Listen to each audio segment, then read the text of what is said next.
నాకు ఆ సందీప్ రెడ్డి వంగలాగా ఉండాలనిపిస్తుంది.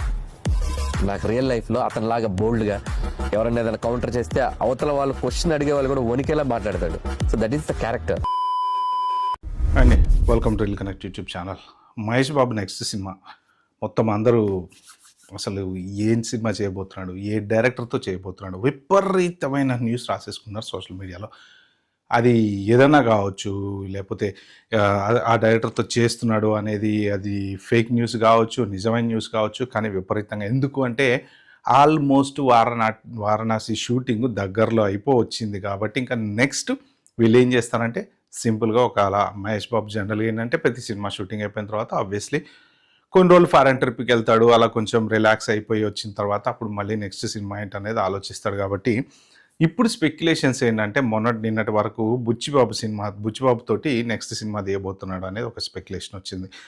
అయితే ఏంటంటే ప్రొడ్యూసర్లు ఆల్రెడీ కన్ఫర్మ్ అయిపోయారు. మైత్రి మూవీ మేకర్స్ వాళ్ళు ఒక సినిమా చేస్తా అన్నారు, ఏషియన్ సునీల్ వాళ్ళు ఒక సినిమా చేస్తా అన్నారు. ఇలాగా పెద్ద పెద్ద ప్రొడ్యూసర్లు అంతా మహేష్ బాబు వెంబడబడుతున్నారు అని చెప్పేసి సోషల్ మీడియాలో విపరీతమైన న్యూస్ అయితే కొన్ని రోజుల క్రితం వచ్చింది. సో ఇప్పుడు మరి వాళ్ళకి డైరెక్టర్ కావాలి, కథ కావాలి, అంత బడ్జెట్ని హ్యాండిల్ చేయగలిగేటువంటి పర్సన్ కావాలన్నమాట. సో ఇప్పుడు బుచ్చిబాబు ఆల్రెడీ పెద్ద సినిమా 350 కోట్ల సినిమా తీశాడు కాబట్టి most probably next cinema Mahesh బాబుది బాగా హ్యాండిల్ చేయగలుగుతాడు అన్న ఉద్దేశంతో బుచ్చిబాబు తెరపైకి వచ్చాడు. సో మరి బుచ్చిబాబు సబ్జెక్ట్ ఎలా ఉంటుంది ఏంటి అనేది ఇప్పుడు ఆయన తీసుకునే గ్రామీణ ప్రాంతానికి సంబంధించిన సబ్జెక్టు ఉప్పెన తీసుకోండి, పెద్ది తీసుకోండి. మరి ఇలా గ్రామీణ ప్రాంతానికి సంబంధించిన సబ్జెక్టులు మన మహేష్ బాబుకి నచ్చుతాయా? మహేష్ బాబు అసలే మిల్కీ బాయ్. సో ఆయనకి తగ్గట్టు సబ్జెక్ట్ ఉండాలి. మరి అది వర్కౌట్ అయిద్దో కాదో తెలియదు, కానీ అదొక రూమర్ అయితే ఉంది. ఇప్పుడు కొత్తగా వచ్చినటువంటి రూమర్ ఏంటయ్యా అంటే 2 సినిమాలతోనే ఇక్కడి నుంచి ఇక్కడికి వెళ్ళిపోయిన డైరెక్టర్ ఒక ఆయన ఉన్నాడు. ఎవరయ్యా అంటే మన వంగ, సందీప్ రెడ్డి వంగ. అర్జున్ రెడ్డి తర్వాత నెక్స్ట్ సినిమాకే యానిమల్ తోటి ఒక్క రేంజ్ చూపించేశాడు. బాలీవుడ్లో ఇప్పుడు సందీప్ రెడ్డి వంగ అంటే one of the top director. చిన్నగా 2-3 సినిమాలతో ఆ లెవెల్కి వెళ్ళడం అనేది అసలు నోవే. ఎందుకంటే ప్రభాస్ తోటి సినిమా చేస్తున్నాడు అంటే ఆయన మార్క్ సినిమా చూడండి, యానిమల్ తోటి మొత్తం అసలు ఒక రేంజ్ కలెక్షన్స్, సినిమా కూడా ఖతర్నాక్ ఆడింది. నెక్స్ట్ ఇమీడియట్గా స్పిరిట్ ఇప్పుడు ప్రభాస్ తోటి. సో ఇప్పుడు నెక్స్ట్ ఎవరితోటి చేయబోతున్నాడు? ఆబ్వియస్లీ సందీప్ రెడ్డి బొంగ. ఆల్రెడీ సినిమా లైనప్ అయింది అని చెప్పి అంటున్నారు. బట్ అది కాకుండా ఇంకో సినిమా ఏదైనా చేయబోతున్నాడు అంటే మహేష్ బాబు తోటి చేయబోతున్నాడు అనేటువంటి వార్తలు కూడా గుప్పమంటున్నాయి అనమాట. ఎందుకు ఈ డైరెక్టర్లను సెలెక్ట్ చేసుకుంటారు అంటే ఇప్పుడు వారణాసి సినిమా అయిపోయిన తర్వాత వారణాసి సినిమా దగ్గర 1300-1400 కోట్ల బడ్జెట్. మరి ఇప్పుడు నెక్స్ట్ మహేష్ బాబు ఏం సినిమా చేయాలి? 20 కోట్ల బడ్జెట్, 30 కోట్ల బడ్జెట్ చేయలేడు కదా. కంపల్సరీ 1500-2000 కోట్ల బడ్జెట్తోనే చేయాలి కదా. సో కాబట్టి ఈ సినిమా సందీప్ రెడ్డి వంగ లాంటివాడు లేకపోతే బుచ్చిబాబు ఇలా పెద్ద డైరెక్టర్లు మాత్రమే హ్యాండిల్ చేయగలరు అన్న ఉద్దేశంతో ప్రొడ్యూసర్లు చూస్తున్నారనమాట. మరి దీనికి ఎవరు ప్రొడ్యూస్ చేయబోతున్నారు అంటే ప్రస్తుతానికి సోషల్ మీడియాలో ఉన్న టాక్ ఆఫ్ ద టౌన్ ఏంటయ్యా అంటే ఏషియన్ సునీల్ ఆల్రెడీ మహేష్ బాబుతో డిస్కషన్స్ చేశారు. నెక్స్ట్ సినిమా ఆయనే చేయబోతున్నాడు అని చెప్పేసి ఒక డిస్కషన్ ఉంది.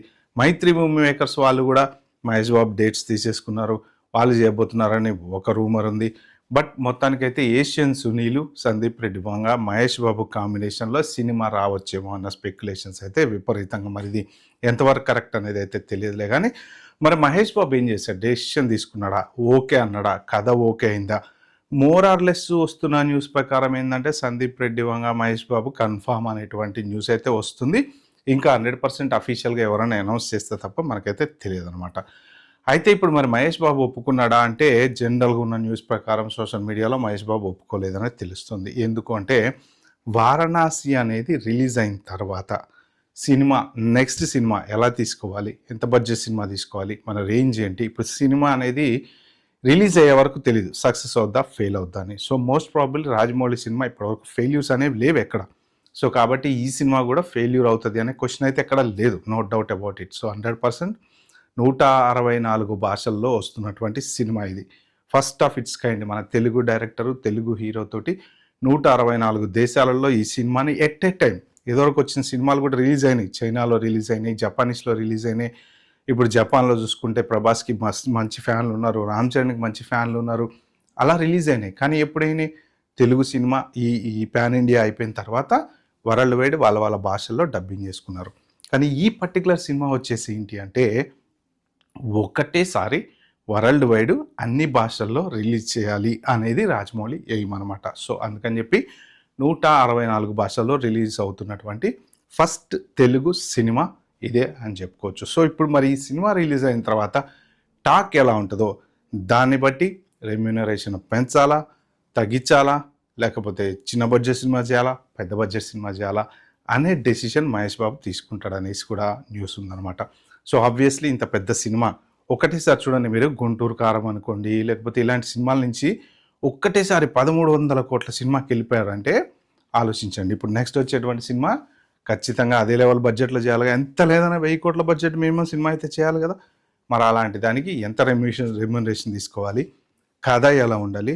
సో ఇవన్నీ కూడా మోస్ట్ ప్రాబబ్లీ వారణాసి రిలీజ్ అయిన తర్వాత ఆ వచ్చేటువంటి అవుట్పుట్ని బట్టి డెసిషన్ తీసుకుంటాడు అనేసి న్యూస్ అయితే ఉందన్నమాట. సో మొత్తానికి చూద్దాం, మరి సందీప్ రెడ్డి వంగ చేతిలో పడతారా, బుచ్చిబాబు చేతిలో పడతారా తెలియదు, కానీ ఇద్దరు బెస్ట్ డైరెక్టర్సే. So let's see, wait and see ఎలాంటి కథ మహేష్ బాబు కోసం రెడీ అవుతుందో, మహేష్ బాబు ఫ్యాన్స్కి ఎంత మంచి కథని డైరెక్టర్స్ ఇవ్వబోతున్నారో అనేది చూద్దాం.